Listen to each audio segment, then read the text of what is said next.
What is up, everybody? Welcome inside the Guilty as Charged podcast. My name is Steven, and I am your host. Very excited for tonight's show. Hopefully, you guys had a wonderful time watching the Combine. It is officially over, so NFL offseason is really going to start picking up from here on out, and excited to dive into all of it. March 8th at this time last year was when the Chargers re-signed Mike Williams to his extension. So we are right on the cusp of getting a lot of clarity for the Chargers and everything that they'll be doing for the rest of the offseason. So excited to dive into all of that. Tyler, what's up, man? How are you doing tonight? Doing very well. We have, or hopefully get some clarity on certain things, but today we got some clarity. The Chargers don't need a quarterback too. They have a scout who can apparently sling it. So you know what? Just roll with Herbert. If he goes down, we've got ourselves a guy. All good.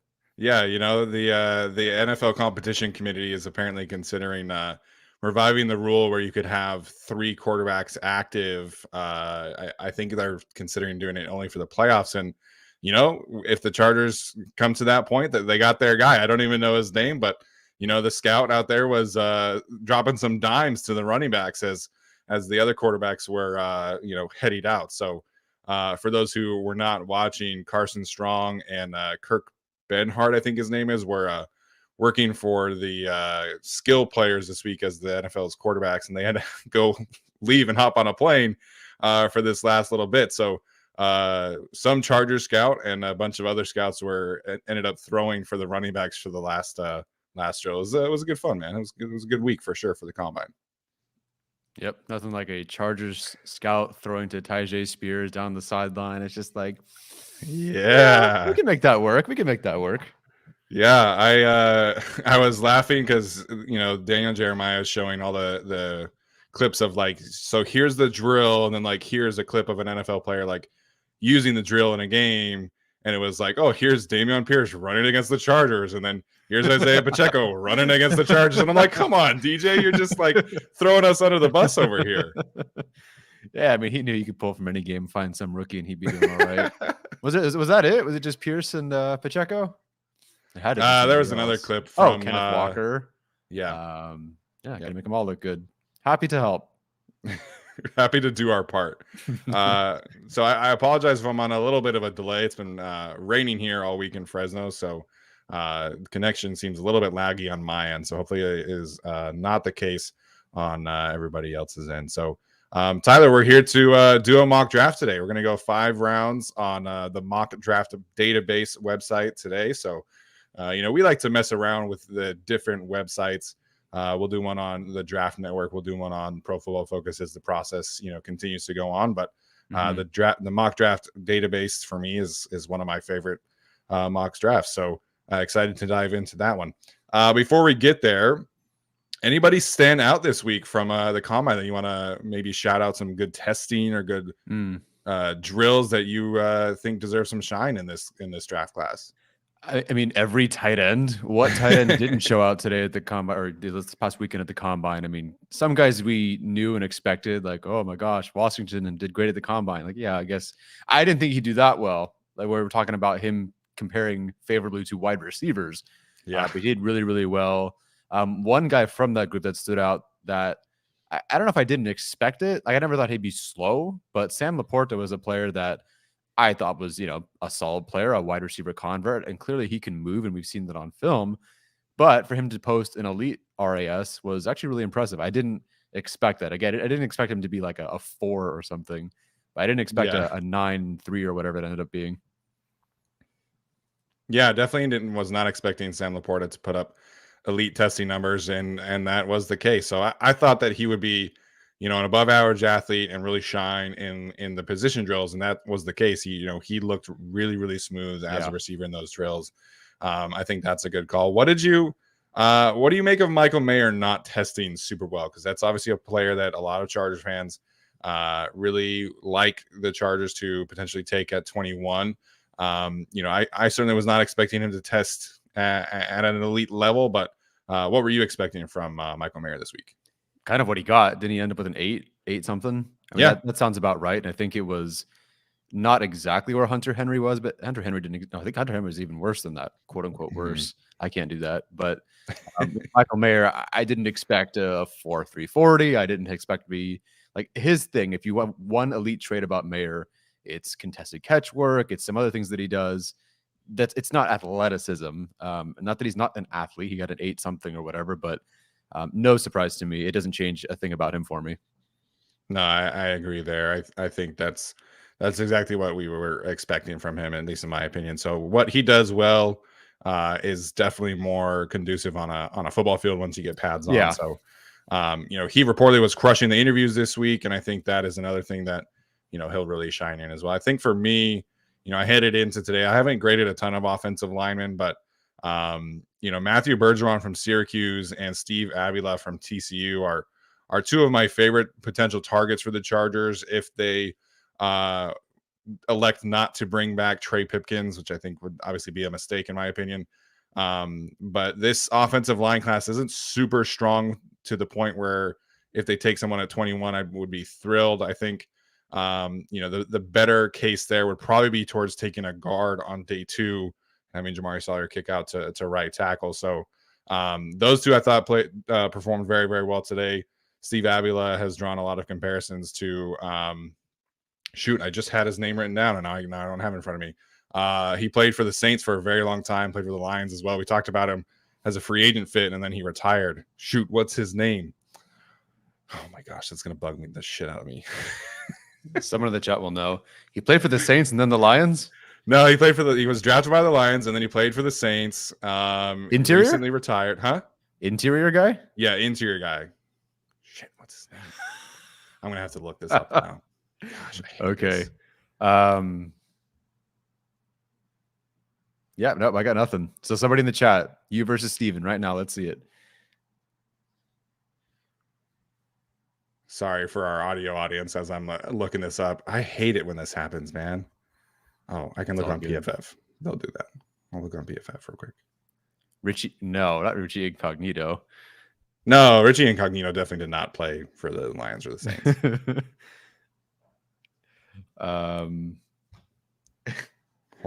Hold on. It's gonna hit me in a second here, right as I see it, and then I'm gonna be so upset. This is live television for you folks, right here. Ragnow? No. I mean, he's still with the Lions. Yeah. It's definitely Lions to Saints? Yes.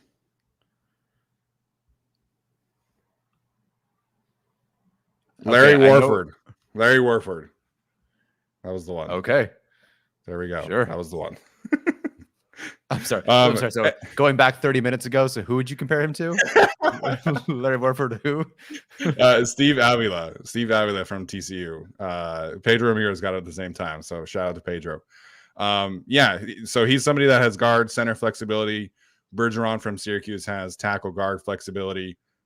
Two guys who performed really well at the Senior Bowl. So if the Chargers elect not to bring back Trey Pipkins, I think offensive line in round 2 probably is where I would like to see them go. I know they had a formal visit with John Michael Schmitz, the center from Minnesota, as Gavino reported. We'll see if he's there at 53, but it does seem like they're at least doing their homework on day 2 offensive linemen.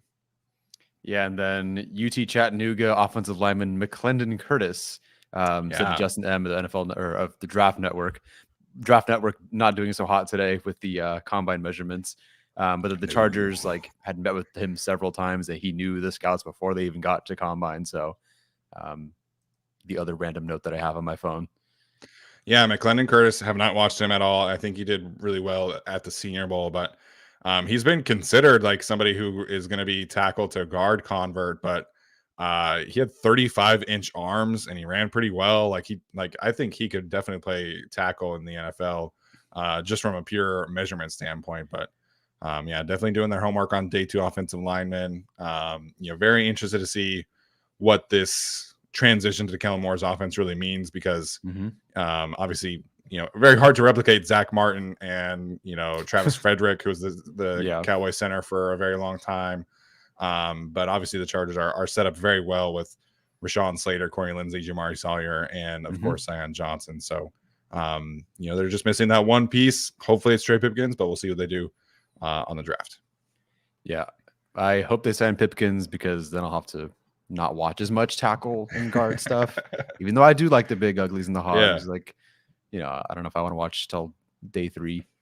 No, yeah, I totally get it from a film watching perspective. At this point, I have done a lot of work on a lot of the other groups, but coming up are corners and offensive line, and it's like, you have to watch a whole game to watch an offensive lineman or a corner. Like, you can, if you have the cut ups of the defensive tackles or pass rushers or linebackers, they're not out there every single play. The receivers and running backs.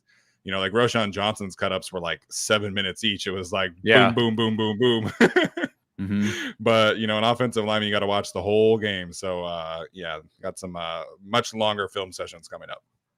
Joy. But hey, EdTPA is over. My spring graduation deadlines are done for. So more time coming up. I can't believe the draft is like 8 weeks away. Is that right? Is that 7 weeks away? Something like that. It's coming quick. Yeah, very quick. Unfortunately, we'll get there though. I'll get to 100 guys at least. 100 prospects graded. There you go. All right, so let's get started here. We're gonna do, like I said, 5 rounds on this mock draft through the mock draft database. We are not going to do trades. I will believe that Tom Telesco does trades when I see it happening. Meaning trading back, I should say. So I think that makes a lot of sense for the Chargers this year, especially from a cap perspective. But certainly I'm not going to predict the Chargers trading back. So we'll do 5 rounds. We'll do more rounds as like Tyler's saying here. We'll get more guys graded into everything. But for now, we're just going to do the 5 rounds and we'll see how it goes. All right, get Colin Cowherd out of here talking about Aaron Rodgers. All right. You can see my screen good? Everything's cool? All's good. I can see it. All right, here we go.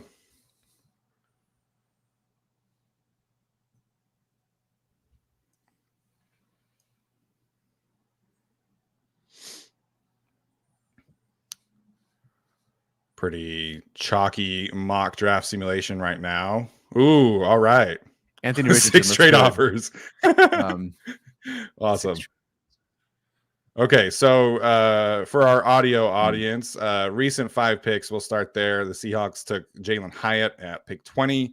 Tampa Bay Buccaneers taking Lucas Van Ness, the pass rusher from Iowa, at 19. Lions taking Michael Mayer, tight end from Notre Dame, at 18. Steelers at 17 taking Brian Brzee, the defensive tackle. Washington taking Broderick Jones, offensive tackle from Georgia. Packers at 15 taking Brian Branch, the safety from Alabama. So the Packers are an interesting team I want to highlight just really quick here because they've been linked very heavily to tight end themselves. So if you're a tight end at 21 believer or hopeful, I guess, then the Packers are definitely somebody you want to keep an eye on. And then Jordan Addison goes 11 to the Tennessee Titans. That's another name that a lot of Chargers fans have been hoping for. So those are the players who have gone off the board before the Chargers picking at 21. Tyler, you want to read off a couple names here that the Chargers could be picking from at 21 in this situation? Yeah, if we're just looking at the guys that are best player available on the draft database, it's Bijan Robinson, Jackson Smith-Njigba. I don't know who Kim Smith is, but okay, some guys that we would be looking at: Nolan Smith, Dalton Kincaid, Zay Flowers, and I'm sure some other guys that are on there. If we're looking at edge rushers specifically, I believe BJ Ojolari is still available. I'm sure Will McDonald is still available. And yeah, Keon White's still available. Foskey's still available. I have not watched Anuduke Uzoma. I'm just going to say that's how you say it. Let's see wide receivers. So do we just have Zay Flowers as like JSN? Yes. Do we believe it sounds like he had a great combine relative to expectations. So I don't buy that even if he's there, he's not the Chargers pick. Like I don't buy that that's going to happen. Yeah, Jackson Smith and Jigba for me is probably wide receiver 1. I haven't fully cemented my wide receiver grades. We're gonna get to that episode at some point, but to me, just a little too redundant for the Chargers, in my opinion, with the way that Keenan Allen plays, the way that Josh Palmer plays. I mean, you'll have Gerald Everett taking snaps in the slot unless he's not on the team. You have Austin Eckler taking snaps in the slot. So to me, there's just a little too much redundancy with Jackson Smith and Jigba. It sounds like he's kind of the most common wide receiver 1 around the league from what I've been hearing from or seen online, at least. So he's not super fast, so that is kind of a concern. He did not run a 40 this week, as Thomas Martinez points out in the chat. But he's somebody who really shined in the short shuttle, had the best short area agility numbers of any player at the combine this weekend. I think Darnell Washington was 3rd. So just freaking crazy. But I think he's a fantastic player. I just don't think he's a fit for the Chargers. Josh Downs, Keyshawn Boot, none of those guys I'm super interested in here at this point. So really the only receiver that I think the Chargers would be interested in here is Zay Flowers. Yeah, I would agree. Granted, I haven't watched Downs or Boot, but it sounds like however you say his name, Boot, ran a 4.6. Maybe he's a fit then. Tested very poorly. I think he jumped like 28 inches or something too. So yeah. Can we look at the tight ends? So it's Kincaid, I'm assuming, then Washington and Musgrave. Yeah. Okay. Yeah. So Kincaid, Washington, Musgrave. Mayer's off the board, but everybody else is on the board. Okay. And edge rushers. Have you watched? I know he was taken earlier, but did you watch Brian Branch yet? Yeah, I've watched Brian Branch. I think he's really freaking good. He ran with the corners, so he played a little bit of that like overhang nickel safety spot for Alabama's defense. I would love that pick. I think he fits what the Chargers would like to see out of their nickel spot. Somebody who could maybe play a little safety. Just haven't really necessarily had the personnel there. So Branch is definitely somebody I would be interested in if he were on the board. Especially if the Chargers are a little bit more uncertain about, Asante Samuel's future, or maybe, Bryce Callahan's definitely not coming back. So, yeah, but Brian Branch, I think is probably more of a nickel hybrid than a true safety. Gotcha. Okay.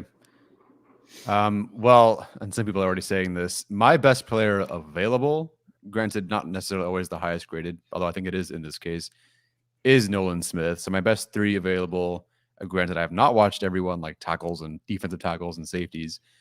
So for me, it's Smith, Ojulari, and Kincaid are my 3 best available. I have Kincaid graded higher than Ojulari, but I value edge rushers over tight ends on my board, just the way I've been ranking them. So to me, and especially looking at the receivers, and actually having gone through receivers today as well, I'm more interested in, if we're not trading back, an edge rusher here. Everyone's saying take Nolan Smith, and I agree. But what kind of discussion do we want to have here about whether we believe that's likely or not?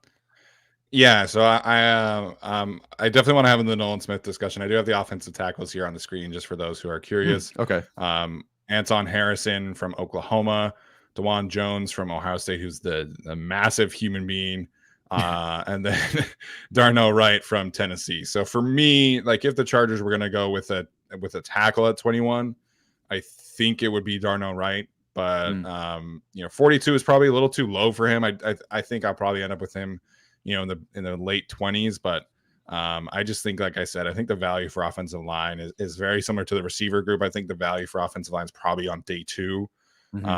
So I'm with you. I think for me, this is Bijan, this is Dalton Kincaid, or Nolan Smith. I'm an idiot. Yeah, Bijan's best player available too. Sorry. Yeah, that's okay. So I do, like I said on Twitter, just barely, Bijan is my highest graded player in this entire draft class.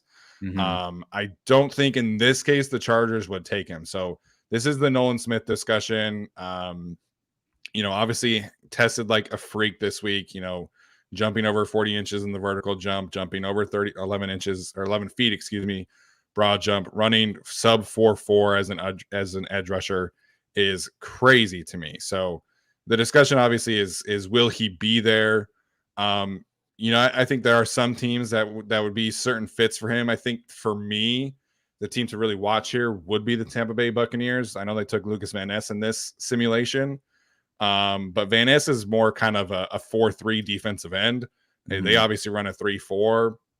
Their pass rush has not been super productive over the last couple of years without, Jason Pierre-Paul kind of taking that step back. And then, Joe Tryon hasn't really developed. So to me, like the Buccaneers would be an interesting Nolan Smith landing spot.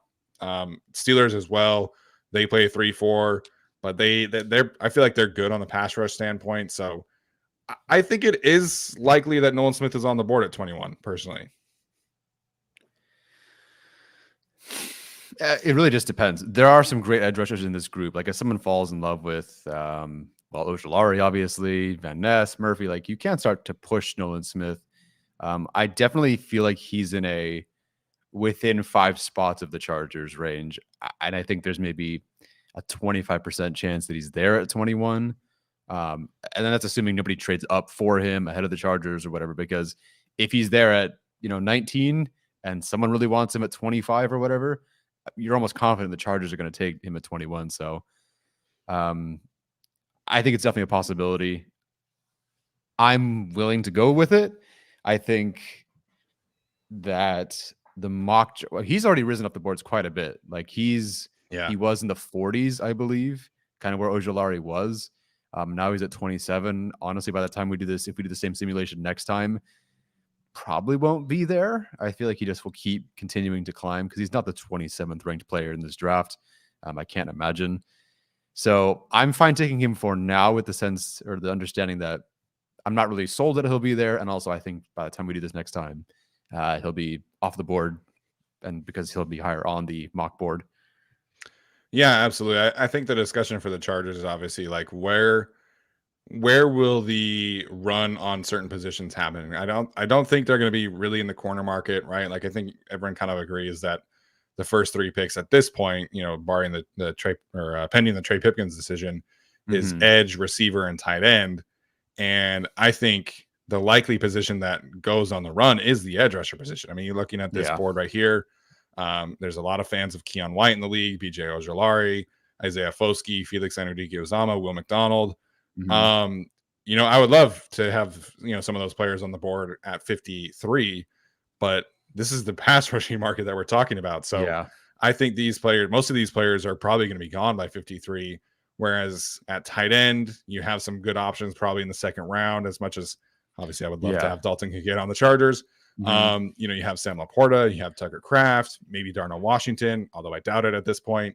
And then receiver, to me, like the value there is definitely like round 3, round 4. I agree. And, I think to me, this is ultimately Nolan Smith versus Dalton Kincaid. And I think as much as I would love Dalton on this team, I think it's Nolan Smith is probably the pick if he's there. Yeah, I would agree. At some point, Staley does have to invest in a defender in the first round. He's done great to one elite pick, one solid pick, and the offensive line picks back to back. At some point, I think you need to find that next guy. And again, I guess we should probably talk about why not receiver, why not Zay Flowers, but these edge rushers are going to play. This first round edge rusher, second round, whatever, they're going to play, and they're going to play a lot of snaps. Yep. And I would much rather end up with Nolan Smith as my edge 2 than, no offense, but Chris Rumpf jumping into edge 2 or some other, Derek Tuska, Jeremiah Tauchi. Like we were at a point last year where we were so desperate, the Chargers couldn't win. And fans said, oh, Staley can't run his defense without Joey Bosa on the field. Nolan Smith will not be Joey Bosa in year 1. But, if you feel like you couldn't run the defense last year without Bosa on the field, then I'd much rather invest in this premium position and just be ready for an injury or to boost the pass rush. The best I've ever seen the Chargers play the defense against the Chiefs is when they had 3 edge rushers, when they had Ingram, when they had Bosa, and when they had Nwosu, because they could stand guys up, move them around. That was the best defense they had. You'd love 2 edge rushers, 3 is even better. The one, Zay Flowers is an interesting one for me because Telesco's never drafted a guy with an RAS less than 7, and most of his guys have a 9.3 RAS or higher. Zay Flowers at that 5'9", 182, and some other numbers that were kind of, average-ish. He comes in at a 6.55 RAS. And so I'm curious if the Chargers would even consider that. A lot of firsts for Tom Telesco the last couple of years. So, Sure. hey, they never traded for this player. Now they trade for Khalil Mack. I just don't know with the way they've been doing things. I mean, you look at, the last 3 seasons, it was 9.7, 9.89, 9.71, 9.75 in the first round. The idea that they go for someone like Zay Flowers, as much as I really do like him, I don't buy that they do it this year. And frankly, and I messaged you before the show, there's a negative 40% chance that I'm taking a receiver in round 1 because having gone through some of those like round 2, round 3 guys, yeah. Do I think Zay Flowers is better than a lot of them, if not most of them? Sure, absolutely. But I don't think the difference is that significant enough, nor do I think the Chargers even go this route at this point. So I do really like Zay Flowers because I know people will ask us why we didn't talk about him, why we didn't pick him. But Nolan Smith and even Dalton Kincaid, 2 options that I think are better prospects overall.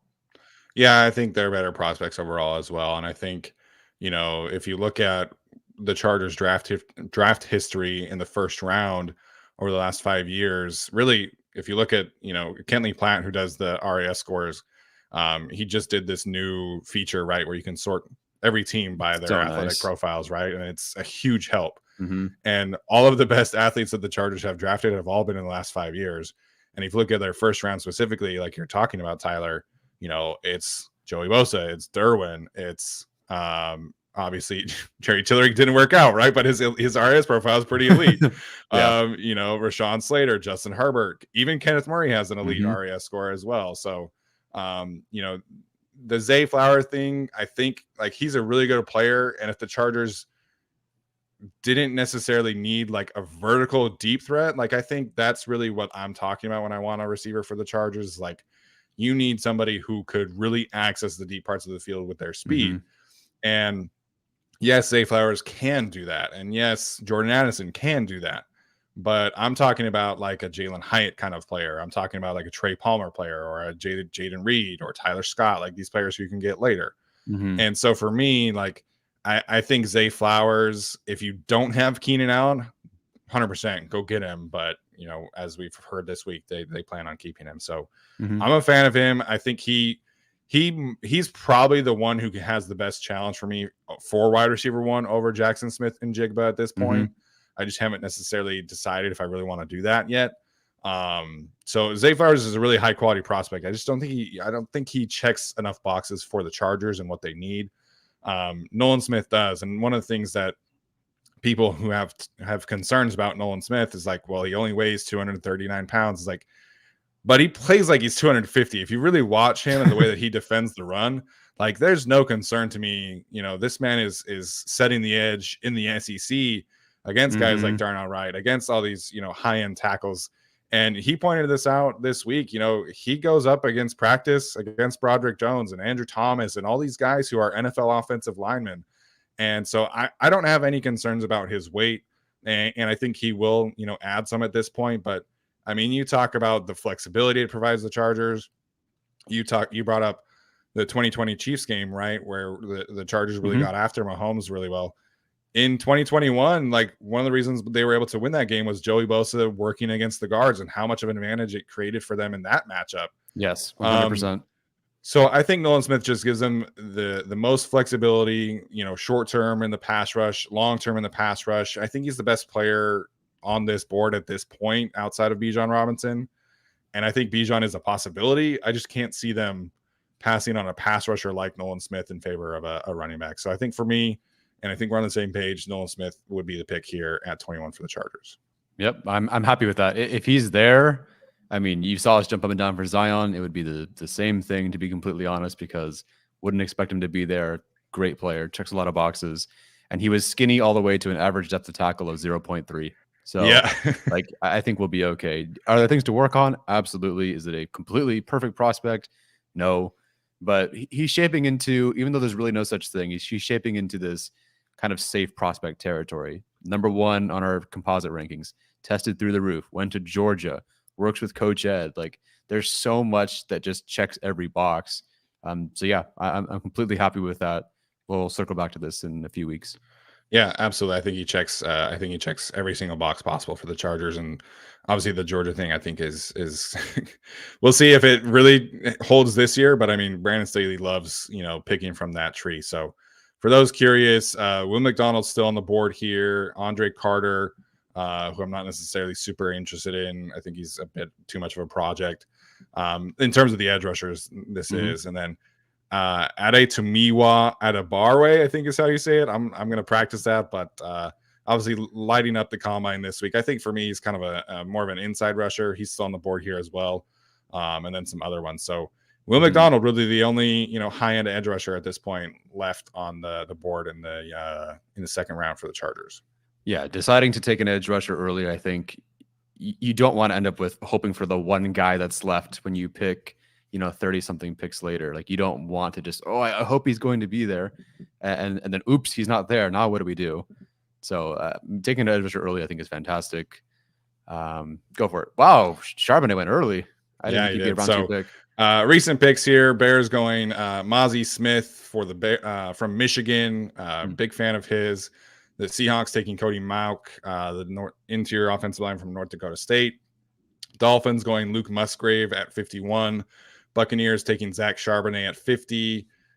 Felix Anudike-Uzomah at 49 to the Steelers. Derek Hall, the edge rusher from Auburn, to the Lions at 48.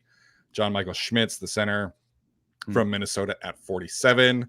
Darnell Washington off the board as well in this simulation round two pick 45 to the Packers. So in this situation, they would replace Mercedes Lewis with Mercedes Lewis 2.0. So there you go for them.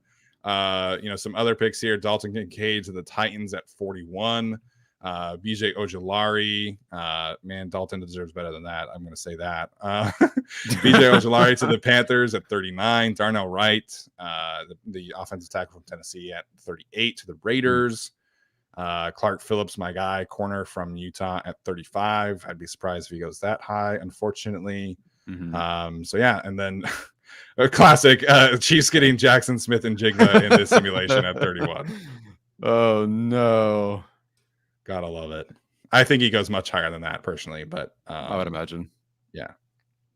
All right, so you want to run through who is on the board here? Yeah, we have Jahmyr Gibbs, who just tested pretty well today. Still available. Will McDonald, Tui Tuipulotu from USC, Jack Campbell, Stevens, linebacker 1, and mine too, but I've only graded 1. Tyreek Stevenson, Devin Achane, who, again, what do you have, like a 4.3 something today? What did he 4.32? Yep, 4.32 today. I believe it's got to be number 1 among running backs. And as far as receivers go, Rashee Rice. Yeah, I pulled the receiver list. Yeah, because I'm sure everyone's waiting for that one. So Rashee Rice, Tank Dell, Cedric Tillman, Marvin Mims, Parker Washington, A.T. Perry, Xavier Hutchinson. I'm assuming Trey Palmer, Tyler Scott, Jaden Reed. Wow, they're in that range, huh? Interesting. Yeah, this will change a lot. Like, they have Trey Palmer at 136. He ran a 4.3 this week, so he's definitely going up. Former high-end 4-star recruit who had started his career at LSU. So I'm a fan of his. I think he'll be much higher than this. I think Jaden Reed from Michigan State also will probably end up higher than 110. But yeah, Marvin Mims ran a 4.3 this week too. So again, there are ways for the Chargers to add a deep threat outside of spending a first-round pick on one. Despite what YouTube comments tell me. Tight end still available. Tucker Kraft from South Dakota State. Sam Laporta from Iowa. Then, because some of the other ones have already gone off the board, so it does fall off a little bit here. Luke Schoonmaker, I guess is how you say it. Josh Wiley, Cameron Latu, Payne Durham. All those guys after that. Zach Kuntz, who's a bit of a project, but very, very athletic. I think he was close to a perfect RAS score from Old Dominion. Haven't watched him, but tested like a freak this week. Interesting. So, I mean, this, until I watch interior offensive line, until I watch maybe some safeties, defensive tackles, this is mostly a wide receiver versus tight end debate for me. But if you have thoughts on some of these linemen or trench guys, I'm all ears. Yeah, so I talked about Steve Avila, somebody I think would make a lot of sense for them, being able to be a left guard starter right away for them. If you're in a world where Trey Pipkins is not on this team, Andrew Voorhees, who unfortunately got hurt today, actually Mm-hmm. would be my second choice here from USC. Started a ton of games at left guard for them, so that's an easy plug and play person as well for as well as Steve Avila. So we'll see what happens with Andrew Voorhees' health, but I'd be on board with Steve Avila. I'd be on board with Sam Laporta or Tucker Kraft. And, we can have that debate about those two. I think that would be a nice debate here. And then some of these receivers are ranked a little low. I'm not super interested in the top three here: Rashee Rice, Tank Dell, or Cedric Tillman. Mm-hmm. To me, if the Chargers are taking a receiver in the situation, you're talking about Marvin Mims or Trey Palmer, Jaden Reed. I know the grade would not look super good here because they're much slower, but I do think that those guys are worthy of debate here. So I think the value probably is lineman or tight end in this simulation, but I'm definitely open to other ideas. As far as this simulation goes, I can't speak to lineman, but it does feel like just in this simulation that tight end is the better play. With that said, I believe by the time we do our final mock drafts, I think it will almost have to be wide receiver based on the way that these guys are going to move. Someone like Palmer, someone like Mims. Watch both of those guys today. And watching those guys, I haven't watched Reed yet, but watching Mims, watching Scott, watching Palmer, you just start to realize that, man, you can really find exactly what, like, this is the perfect draft for the Chargers to not need a wide receiver one, but really want a speedy, wide receiver type in, day two, round three. I'm sure there's other guys that just haven't gotten that far yet. Honestly, I came into this thinking that wide receiver was, potentially a good option. The board would hate it based on these rankings. They would hate it. I think people that are doing mock drafts every day would hate it. But I think it's a legitimate possibility. But I think tight end is a interesting way to look. This one, Laporta versus someone like Kraft, I'd be considering. Yeah, I agree here. I think this board is going to change a lot. Like I said, these receivers, like Tank Dell, I know a lot of Chargers fans love him. I mean, the guy is 5'8". He ran a 4.5. He's going to be 24 years old as a rookie. I think his film is really good. I think what he did at the Senior Bowl is really good, but that's not an athletic profile that I am interested in drafting in the first two rounds. So I think he would check a lot of boxes for the Chargers in round 3 or 4, but round 2 for me that's too rich in my opinion. Rashee Rice, he's another contested catch guy. Not super interested in that.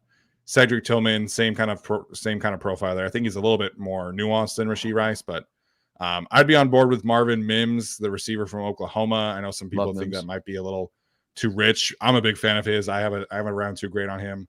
But I do have Sam Laporta as the best player that we're talking about in terms of tight ends, receivers that's available right now. And I think, the drop off at tight end is bigger than what we'd be looking at wide receiver. So for me, in this instance, I would be targeting Kraft or Laporta. Yeah, I would agree. If I'm picking between these two, I'm picking Laporta. I feel like I just know more about him. I trust the pedigree of coming from Iowa, which I know you shouldn't do that. If you don't scout the helmet for quarterbacks, maybe don't do it for tight ends, but there's track record here. Yeah, definitely, and like significant track record of success. So you feel better if all things are equal or close between Kraft and Laporta. You know a bit more. He tested very well. He looks great. The grade fits. The need is there. I'm completely for it. We've seen Telesco go in the second round for a tight end before. I thought it worked out really well. I think Laporta working into the NFL, developing with Gerald Everett, alongside Gerald Everett, whatever. You can move him all over. You can use him out wide. This isn't a player that you're stuck we just have one inline tight end and that's it. It's not someone like Trey McKitty where he's kind of just your inline tight end or maybe some H-back, fullback sort of stuff. But we didn't see them do that much. Laporta, you can move all over. And if you're winning slants on the outside versus Ohio State, I'm feeling pretty good about you. Again, I'm not even sure if he'll be there with the Chargers pick in the second round. If he flies up the boards, who knows? But I'm all for Laporta here. But the Kraft is great as well. Yeah, I think Kraft is probably more of a project. Coming from South Dakota State, there's probably going to be a bigger adjustment there. He didn't have the ankle injury. I think he's probably the better blocker of the two. I think he is probably the better athlete of the two, like in terms of yards after catch ability. Yeah. But I think the things that Kellen Moore can do with like Sam Laporta and Gerald Everett tight end duo will be really, really fun. Mm-hmm. And Laporta is a day one impact player. I know, like Yeah, he is. he's not gonna catch 75 passes and go for 800 yards or anything like that, but just the versatility and like the things that Kellen Moore was able to do with Dalton Schultz and Jake Ferguson in Dallas, right? Like you could just copy and paste that with Gerald Everett and Sam Laporta. So Yeah.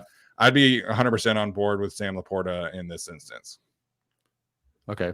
I'm going to just RAS compare Schultz and Laporta out of curiosity. Okay. Do you want to talk about Jahmyr Gibbs is on the board in this situation? I'd be very surprised. Tyjae Spears is on the board. Any thought about taking a running back in this scenario? No. Okay. Don't. I think Gibbs would even be potentially higher on my board, or at least in terms of grades, but it's a running back. No offense. Yeah. Gibbs would be great. Obviously, I love Spears. Both those guys would be fun. They contribute immediately, but I'm not seeing it as early as round 2 or round 3, to be honest.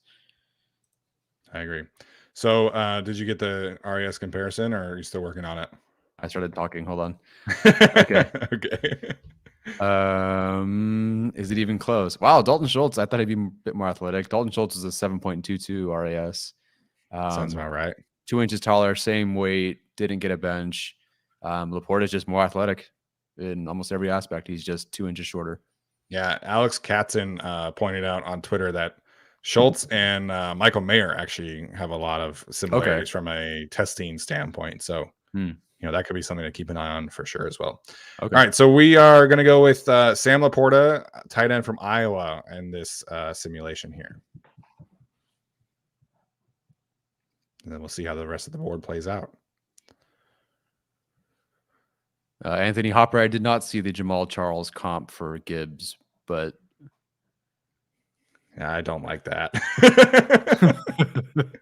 I mean, okay, if you're talking about a guy who can run well, he's fast, he can affect the passing game. In that sense, sure, but like, yeah, no, I think not really good players every time. I know, like the comparison today of Jalen Hyatt and Chris Olave. I'm like, what are we doing? Oh, gosh. Completely different players. No, I think Jamal Charles was a different beast in terms of like creation behind the line. So, all right, so we're here in round 3, pick 85 for the Chargers. Recent picks: Riley Moss, the cornerback from Iowa, to the Dolphins; Tui Pelotu, the defensive lineman from USC, to the Seahawks at 83.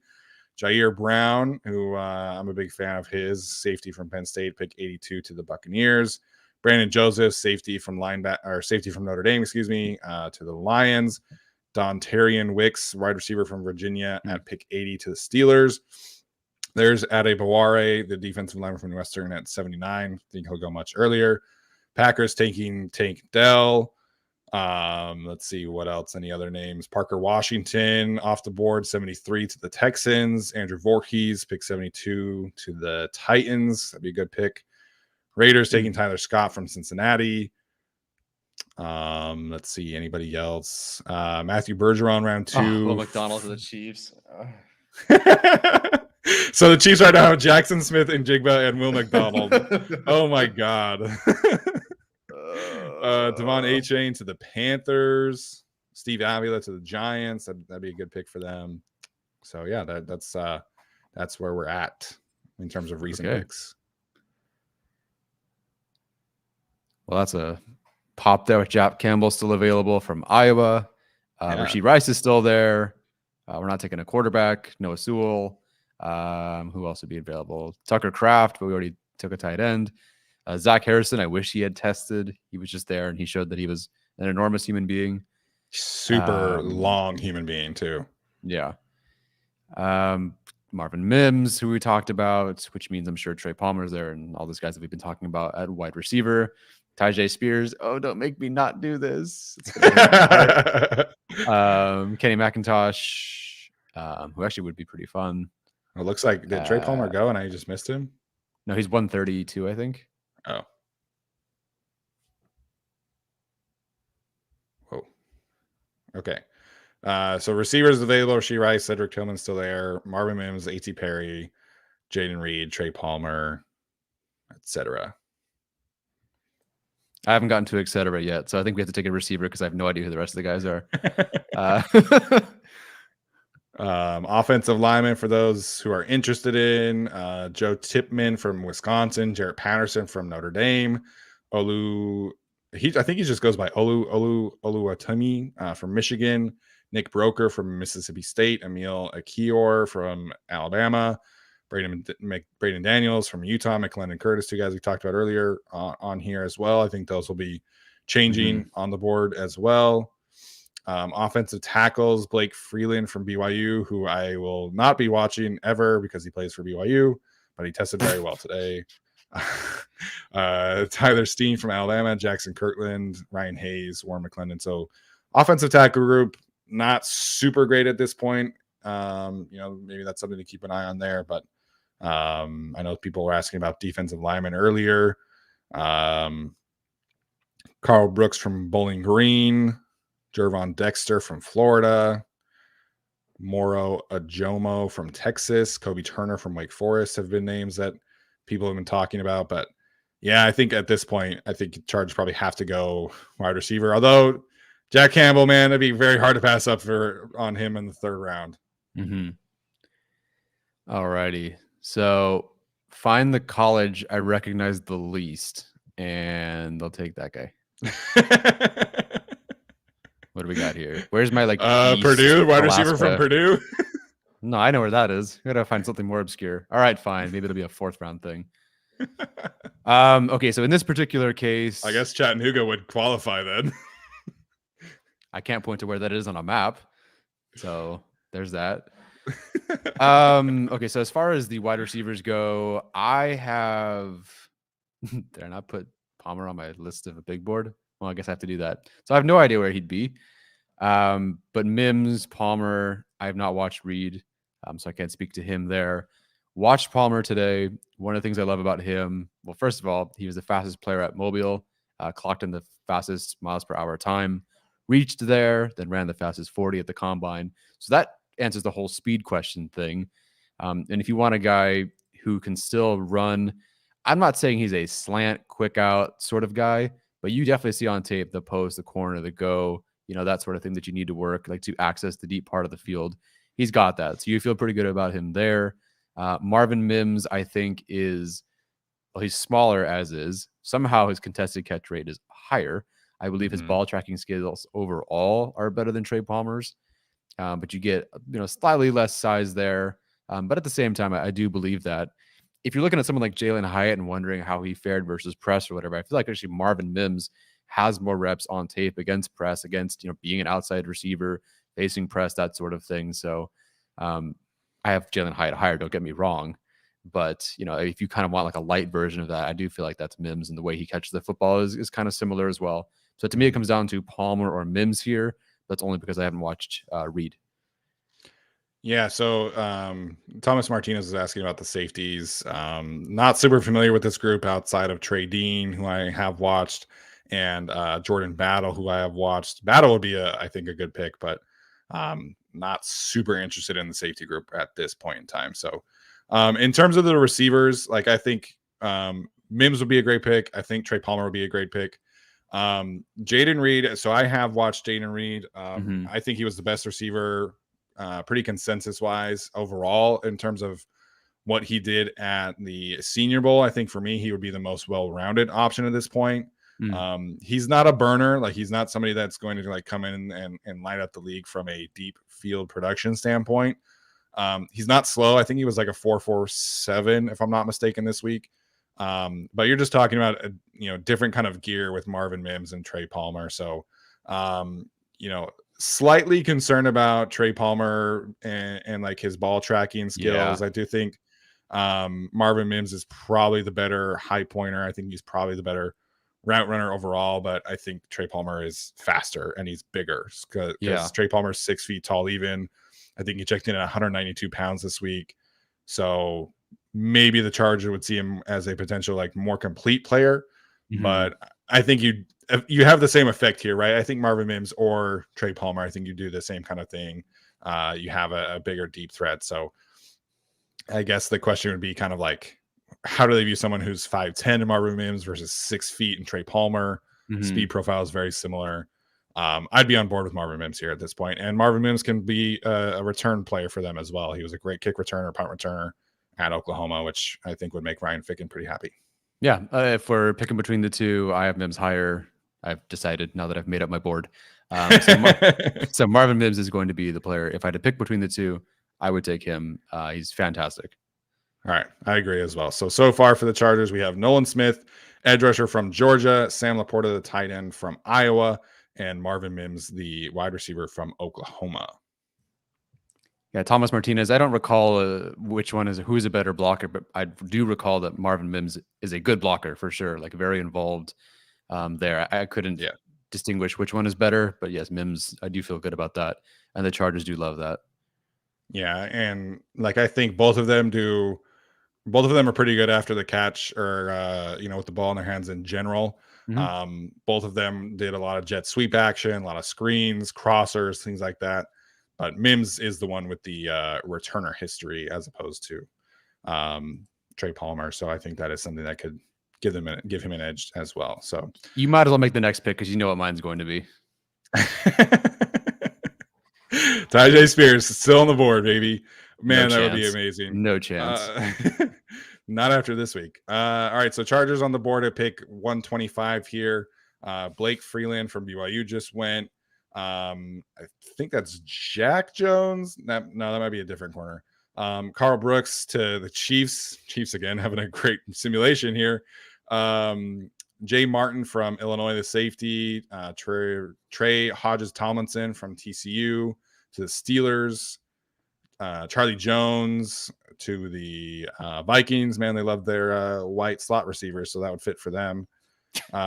Josh Wiley, the Patriots at 117, the tight end from Cincinnati.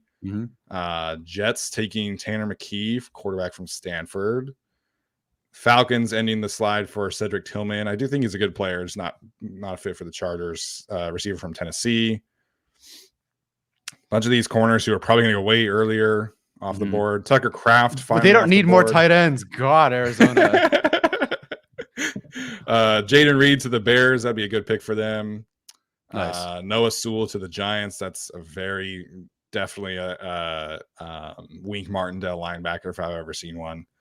Zach Harrison to the Browns. Unfortunately, could be a good pick for them. Rashee Rice, Kendrick Miller. So those are some of the recent picks here.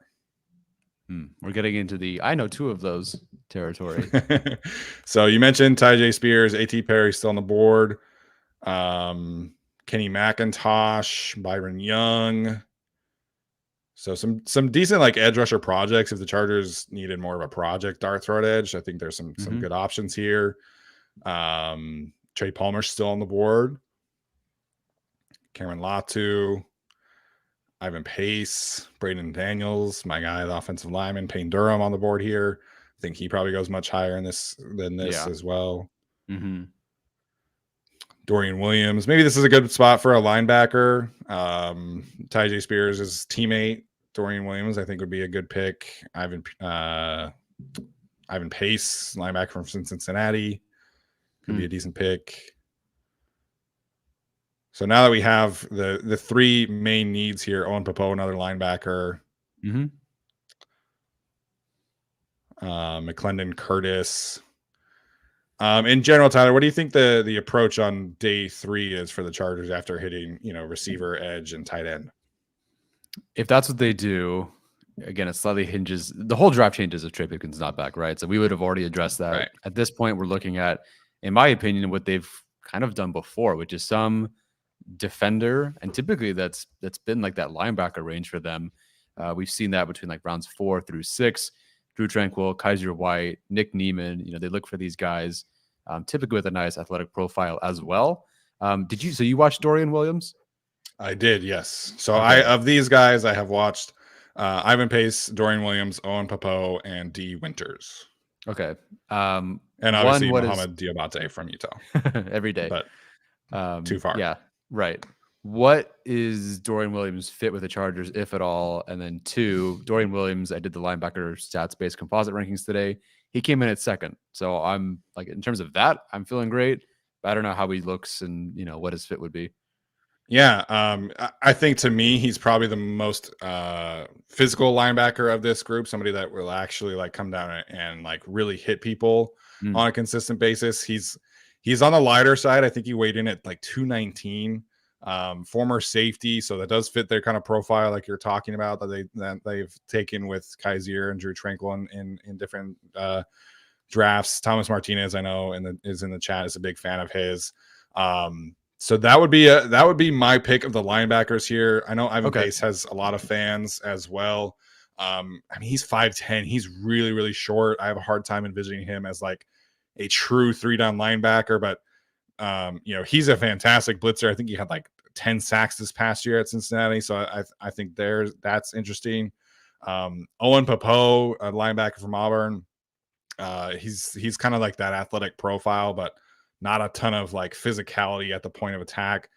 I was just talking about this earlier with Tyler. This linebacker class is pretty uninspiring outside of Jack Campbell in terms of like doing the real linebacker things like stacking and shedding and taking on blockers and properly diagnosing and consistently not taking yourself out of rushing lanes. So if I have to pick a linebacker at this point, it would be Dorian Williams. Okay. I do think offensive line would be in play here as well. Yeah, I think so. Let's look at it. You're kind of talking about patterns, right? Like Brendan Hymus. You could look at Jamari Sawyer. So they'll definitely, take an offensive lineman at some point. I think this would make some sense for them. So they've met with McClendon Curtis.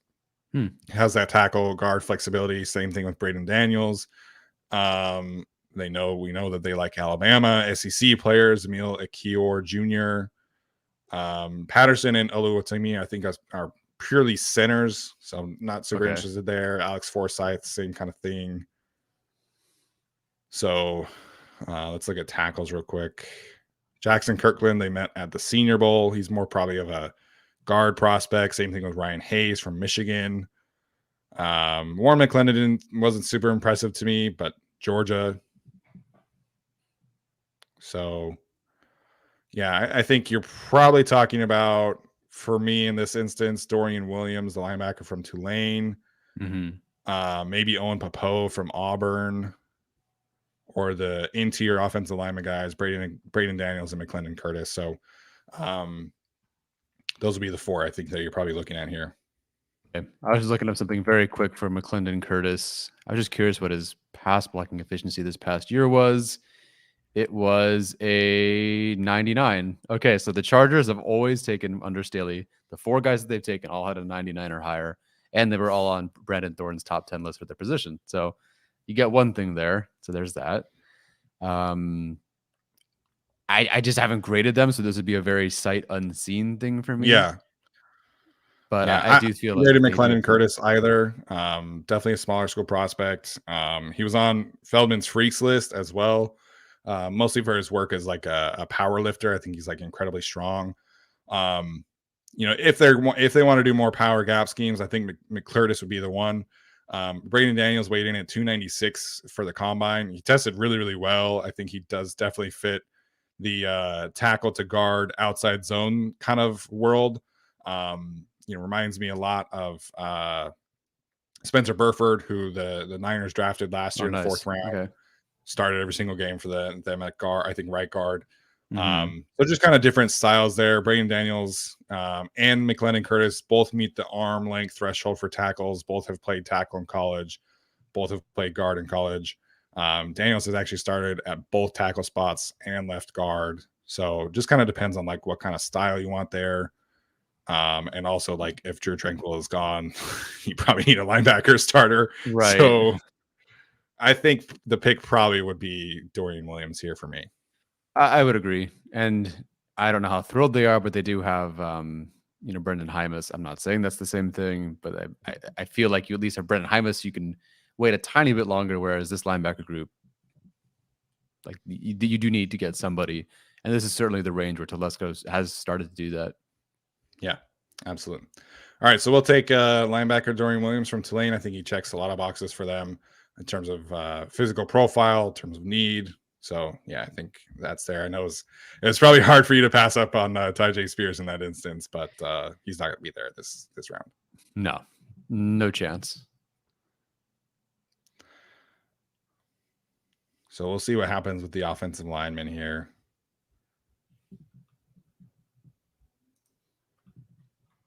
I think DB also probably in play at this point too. I swear I have the like high speed going on, but this is just like slow. All good. Yes, Max Diaz, I see about Spears, and we looked at other players. I know I would have taken him, but it would have been irresponsible.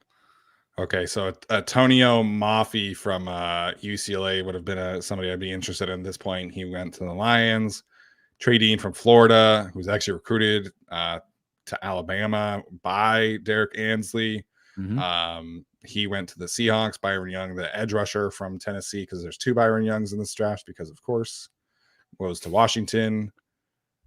D. Winters, linebacker from TCU, goes to the Raiders. Nick Hampton, who I think is a big Gavino guy for the Jets.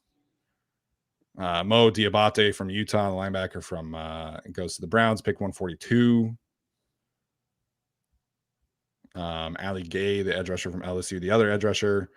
Brandon Daniels at 133. There's Tyjae Spears finally at pick 132. That'd be ridiculous if that ever happened.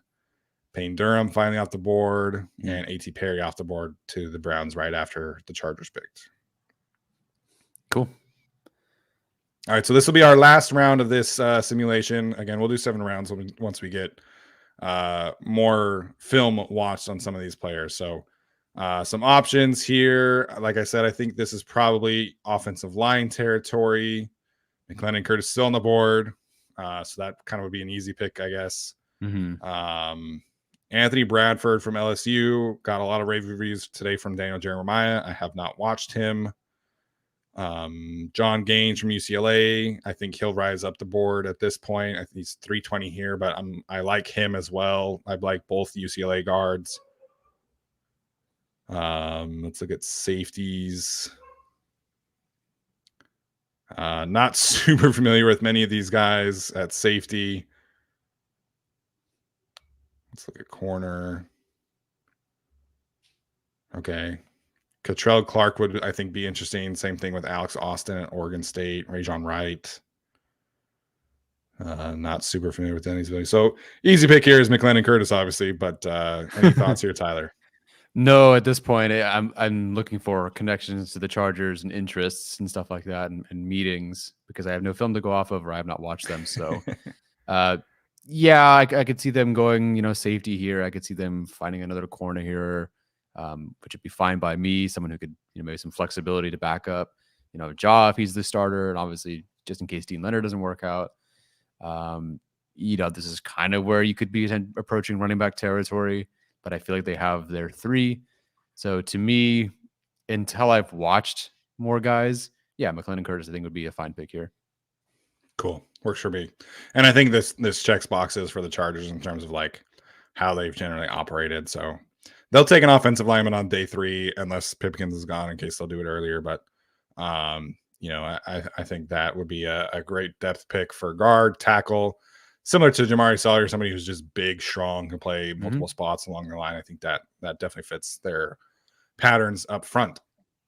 All right, so to recap here, Chargers in this simulation from Tyler and I, taking Nolan Smith in the first round, Sam Laporta in the second round, tight end from Iowa, Marvin Mims, the receiver from Oklahoma, in the third round, Dorian Williams, the linebacker from Tulane, in the fourth round, and then McLennan Curtis, the interior offensive lineman / offensive tackle from Chattanooga. So that's the 5 picks. Tyler, what do you think here?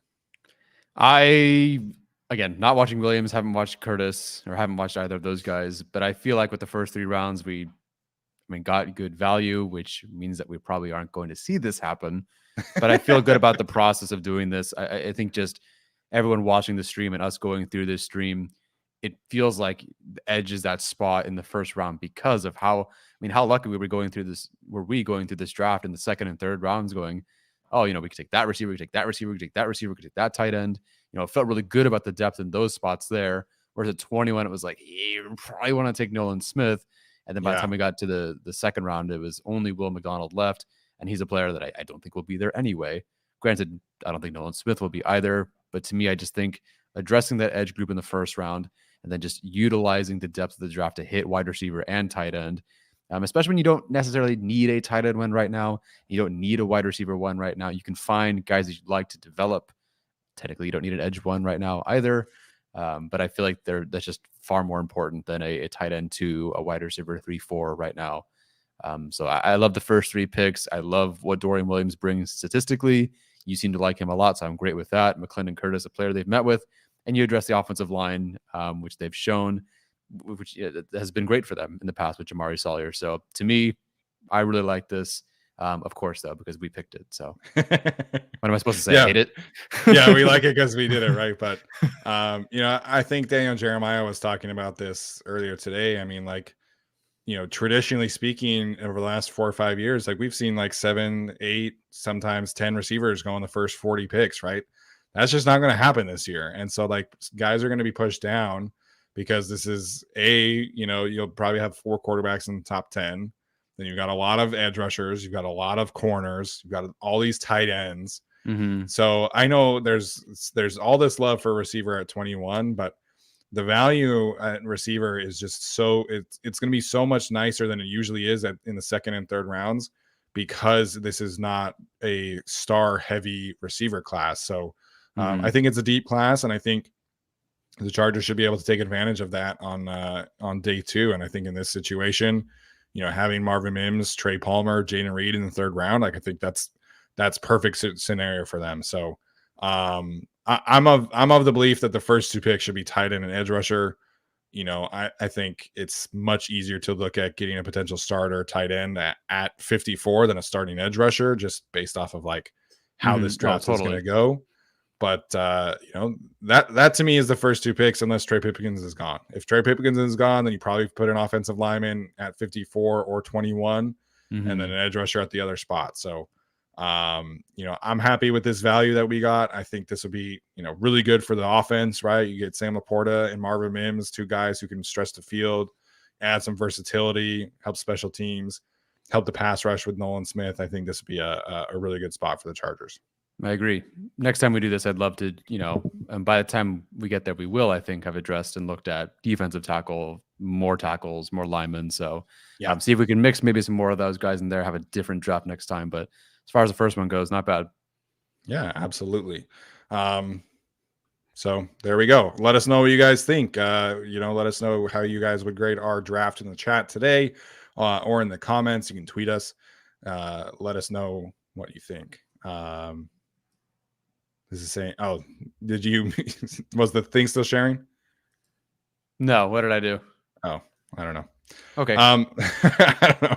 All right. So that's going to do it for us today, guys. We are going to do our wide receiver episode next. So on Wednesday, maybe we'll have some free agency news at that point in terms of restructuring and things like that. So we'll see what happens there. But thanks everybody so much for tuning in. Hopefully you enjoyed the show, and we'll see you next time.